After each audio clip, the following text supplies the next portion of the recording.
Salam sejahtera bagi kita semua. Hari ini Selasa 17 Oktober 2023 bersama dengan saya Pastor Christian Lumanggal Kapusin, kita akan merenungkan Injil Lukas bab 11 ayat 37 sampai 41. Ketika Yesus selesai mengajar, seorang Farisi mengundang dia untuk makan di rumahnya. Maka masuklah ia ke rumah itu lalu duduk makan. Orang Farisi itu melihat hal itu dan ia heran karena Yesus tidak mencuci tangannya sebelum makan.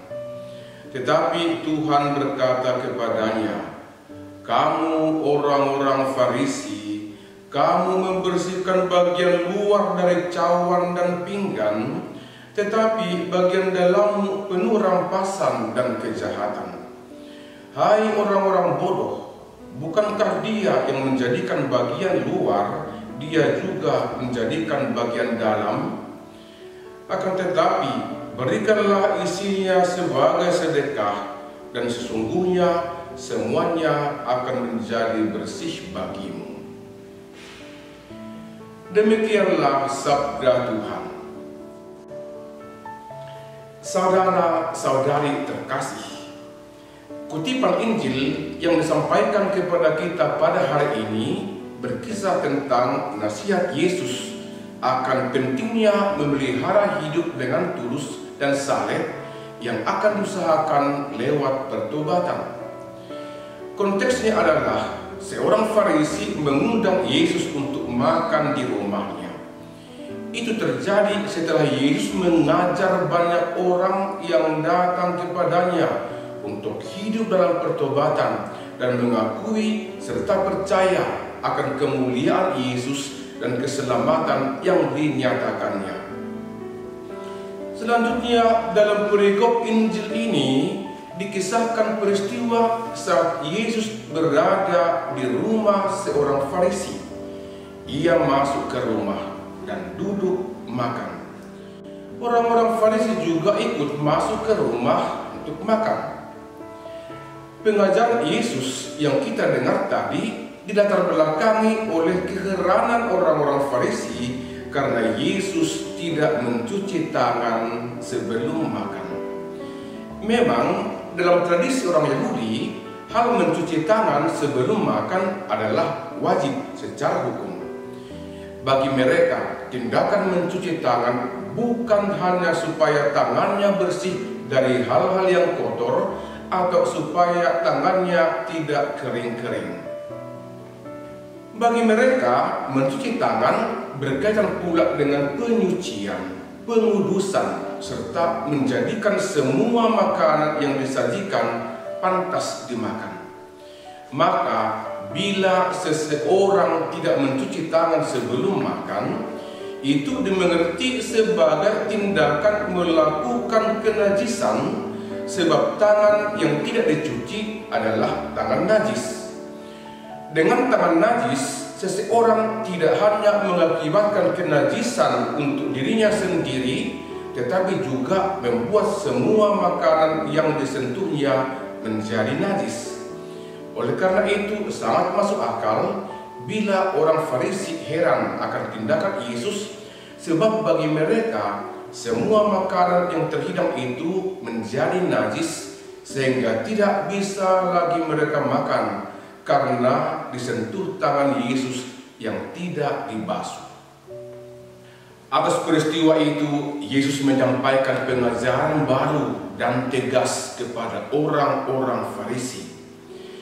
Orang-orang Farisi sangat terkenal ketat memelihara adat istiadat agama Yahudi, termasuk hal mencuci tangan sebelum makan. Dengan memelihara adat istiadat tersebut, mereka menempatkan diri sebagai orang-orang istimewa dan unggul secara yuridis.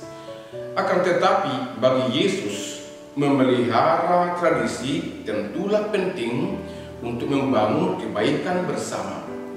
Tetapi yang lebih penting lagi adalah menghidupi tradisi itu dengan baik karena nilai kebaikan yang terkandung dalam tradisi itu. Orang melakukan tradisi bukan supaya dipuji dan dikagumi, melainkan karena suatu kesadaran akan kebaikan yang ada dalam tradisi itu.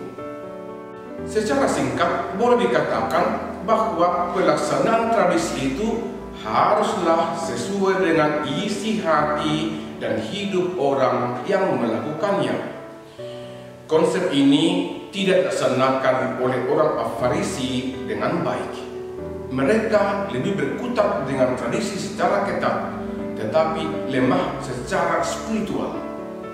Sikap inilah yang ditegur oleh Yesus, sehingga ia mengajari mereka lewat perumpamaan kecil dan berkata, "Kamu orang-orang Farisi, kamu membersihkan bagian luar dari cawan dan pinggan, tetapi bagian dalammu penuh rampasan dan kejahatan."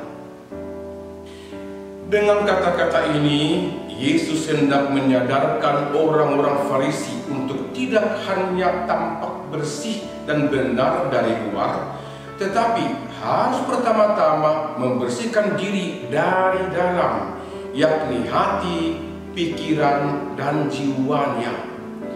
Ini menuntut sikap untuk bertobat, memeriksa batin, untuk memiliki hidup yang pantas dan layak di hadapan Allah dan di hadapan sesama.